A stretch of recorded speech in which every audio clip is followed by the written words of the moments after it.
Hi. In this video, we are going to set up a Django development server on AWS. We will create an EC2 Linux instance that we can connect to via SSH, and then we will install Django and MySQL in it. So let's get started. I am already logged into AWS, and we will start with creating our MySQL database instance. Let's do this first, because this can take a while to initialize. Here in Services, let's choose RDS. If you can't find it, you can type RDS here in the search field.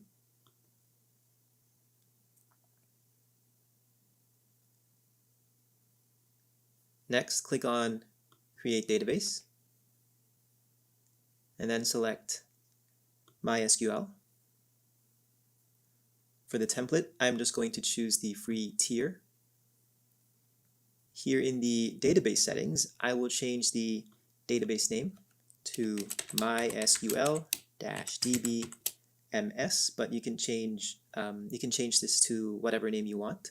For the master username, I will just keep the name admin as is, and then for the password, I will just input 1 2 3 4 5 6 7 8, and I will just confirm that. But of course, in a real project, you should create a stronger password. So let's take note of all of this information first, because we will need to use them later. I'm just going to write them down here. All right, so now let's scroll all the way down here, and then let's choose Create Database. Okay, so this might take a while to create. So let's go ahead and create an EC2 instance first, and then let's go back to this database later. So let's go back to Services and choose EC2, and then let's click on Launch Instance. For the machine, let's select Amazon Linux 2, and then for the instance type, I'll just stay with t2.micro and then click Next. I'm going to keep all of these default settings, and then I will click Next again. I'll keep the default settings again, and then I'll click Next to add the tags. These tags will allow us to add some descriptive information about our EC2 instance. Click Add Tag. Let's add a key called name. And for the value, let's call this Django server. And then click Next to configure the security group. A security group allows us to control the type of traffic that goes in and out of our server. Let's create a new security group and name it security-group-Django server. Let's take note of this name. We are going to refer to this one again later.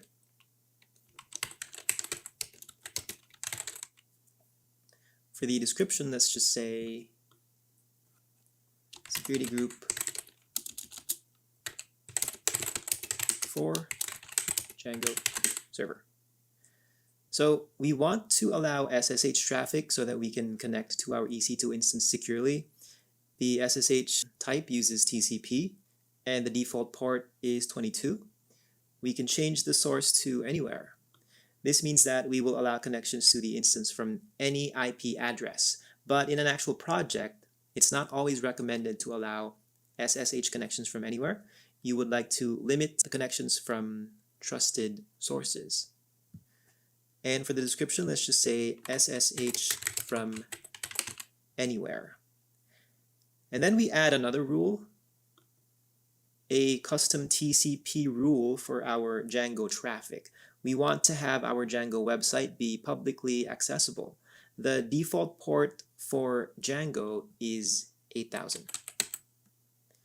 Let's choose anywhere for the source as well, so that anyone can visit our Django website. And then for the description, let's just say Django traffic from anywhere.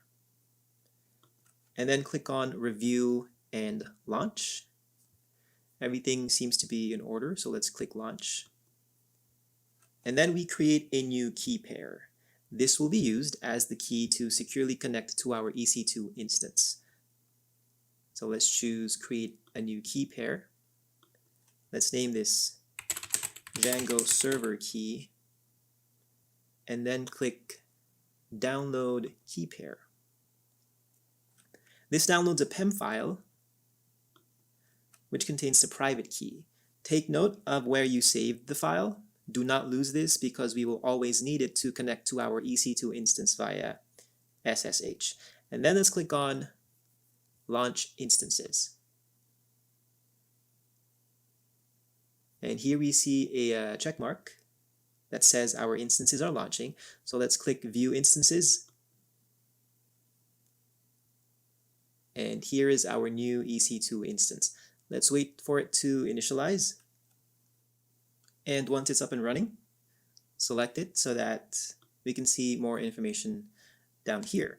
You'll find the public IP address here. Let's go ahead and copy that. And then let's take note of it here as well.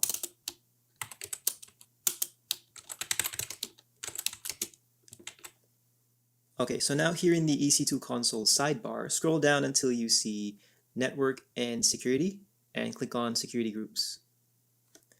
We are going to create another security group for our database. If you recall, we did create one earlier for our EC2 instance, which we named Security Group Django Server. This next one is going to be for the database. So click on Create Security Group. We are going to set this up so that our MySQL database will only accept incoming traffic from our Django Server EC2 instance. So let's give this new security group a name. Let's name this one Django-MySQL SG, short for security group, and then let's take note of that as well.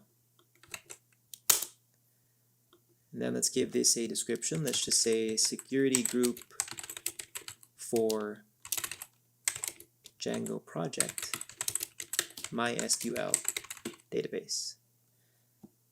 And then let's go ahead and add an inbound rule. For the type, choose MySQL/Aurora. And then for the source, let's look for the security group that our Django Server EC2 instance belongs to. So that would be this one right here, the one named Security Group Django Server. So click inside the search field, and then scroll down, and then here it is. So let's choose that. And then for the description, let's just say Django Server to MySQL database. So what we are trying to do here is we are only going to allow EC2 instances that belong to this security group to make MySQL requests to the databases that belong in this security group. So now the next step is to actually add our MySQL database to this security group named Django MySQL-SG. So let's go ahead and click on Create Security Group. And then our database should be ready by now. So let's go back to Services and click on RDS.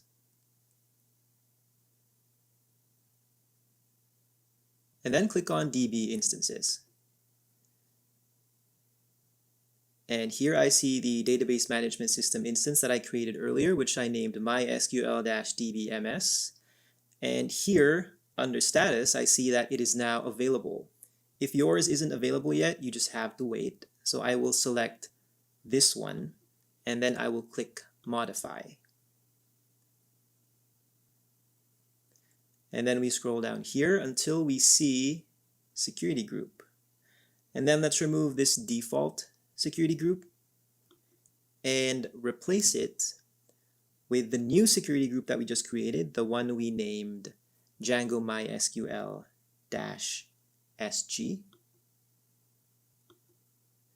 so that it's only our EC2 Django server that will have access to this database. And then scroll down and click Continue. Then choose Apply Immediately to apply the changes right away, and then click Modify DB Instance. And then click on our database server to see more information. And here we see that it is now under our new security group. So now this database server will only accept incoming traffic from our Django server, which makes it more secure. Now, to be able to connect to this database server, we need this address that you see here under endpoint. So let's copy that.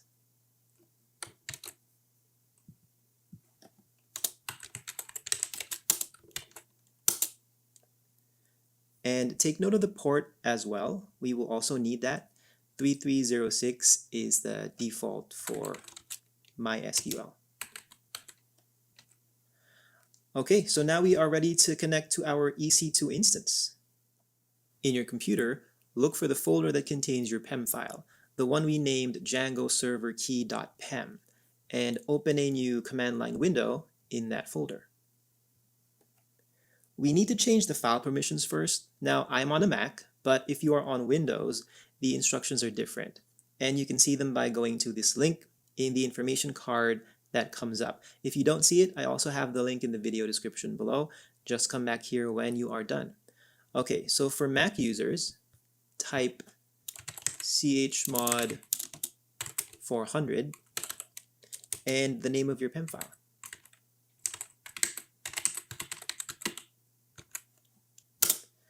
And if no message comes up, this means that the permissions were successfully changed. So now we can connect. If you are on Windows 10, then the next steps are now going to be similar. But you might have to make sure that you have OpenSSH installed in your Windows machine. So let's run this SSH instruction now. Let's type SSH-I followed by the name of our PEM file. And then we type the SSH username, which is by default EC2-user, followed by an @sign, and then we input the public IP address of our EC2 instance. And then since this is my first time to connect from this machine, I will need to confirm with yes. And then if you see the prompt that starts with EC2-user, this means that you have successfully connected to your EC2 instance, and now we can go ahead and install Django here. So first, let's type sudo yum update.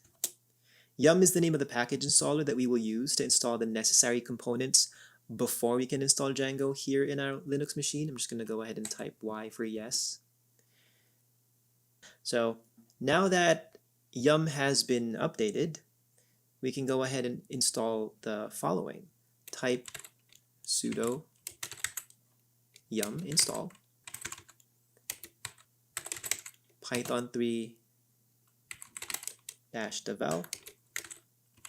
mysql mysql-devel and gcc.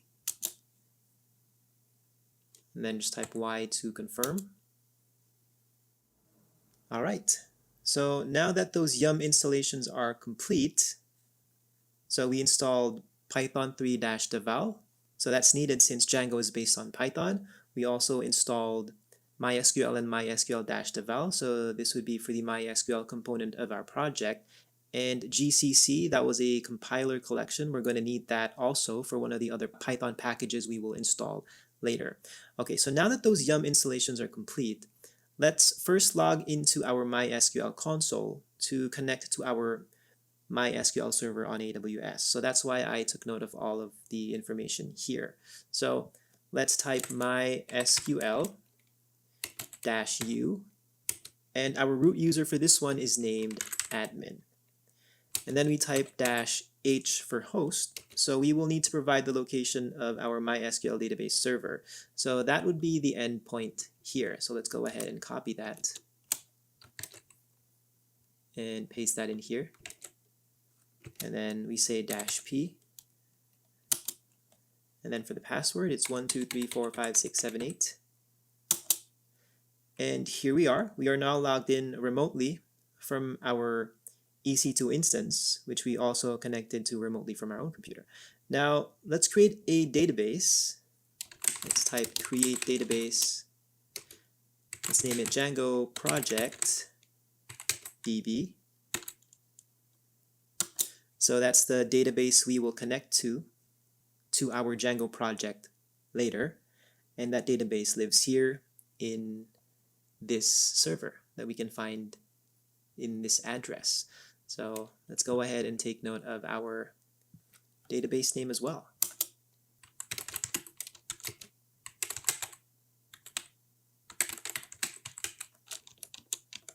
Okay, so now let's exit the MySQL console by typing exit. And now let's create a virtual environment for our Django project. So here in our virtual Linux machine, we are currently inside the home directory as denoted by this tilde symbol. So that's the little squiggly thing that you see here. So we type Python 3-m venv py django env/env.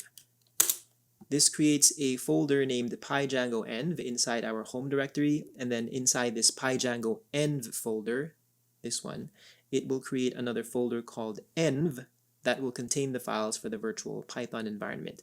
So if I type ls, we should see the newly created pydjango env folder. So let's go inside that directory by typing cd pydjango env. And then let's activate the virtual environment. On Linux, it would be source, and then the name of the virtual environment folder, env, and then /bin/activate. And now I am inside my Python virtual environment. As you can see here, in parentheses, we have the name of our environment folder. So now I can install Django in this virtual environment by typing pip install Django.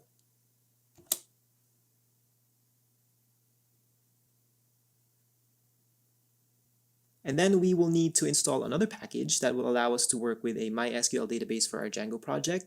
The package is called mysqlclient, so we type pip install mysqlclient.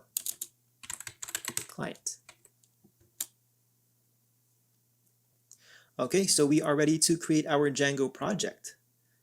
Let's type django-admin start project, and then let's name this my Django project. So this creates a folder called my Django project. Let's type ls, and here it is.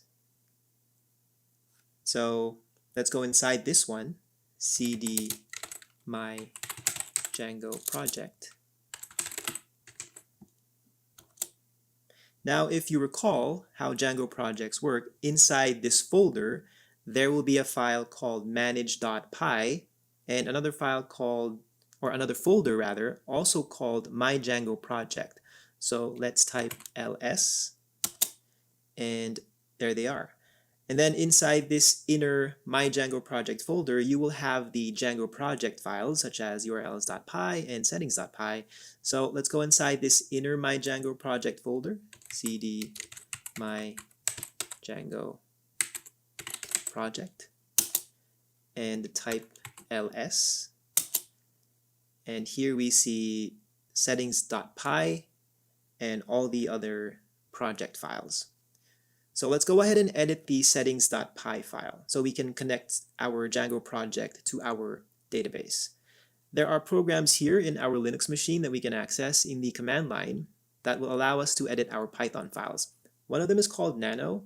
So if we want to open settings.py in Nano, we say nano settings.py.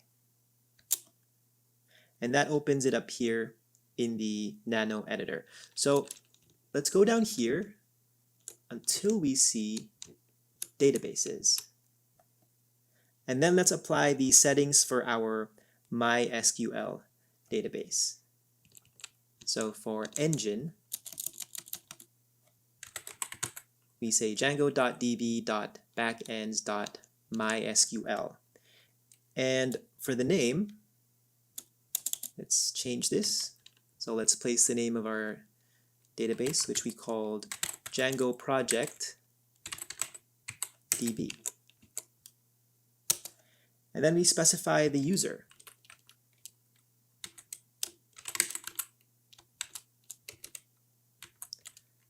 So let's use the root user, which we named admin.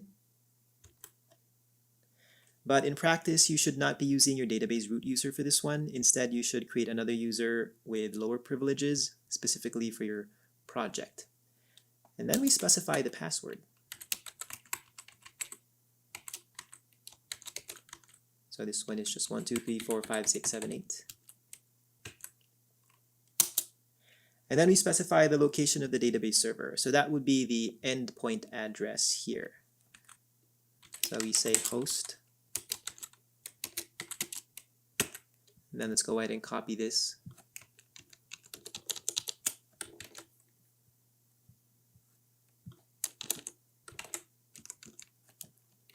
And finally, the port number. So by default, the port number is 3306 for MySQL. And that's it for the database settings, but there's one more thing we need to add. Let's move up until we find allowed hosts. So it's this one right here. This is a list of all the IP addresses that are allowed to host this Django project. So here we put the public IP address of our EC2 instance because this is where we are hosting our Django project. So this is my public IP. Yours will be different.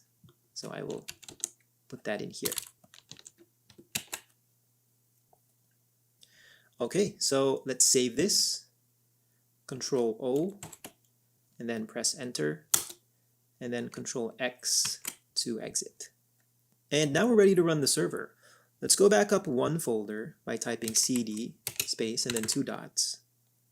We want to go back up to our Django project's root folder, the outer My Django project folder, because this is where manage.py is. And we need manage.py so we can run the server. So let me just double check that I am in the correct folder. I will type ls. And yes, this is correct. I see manage.py.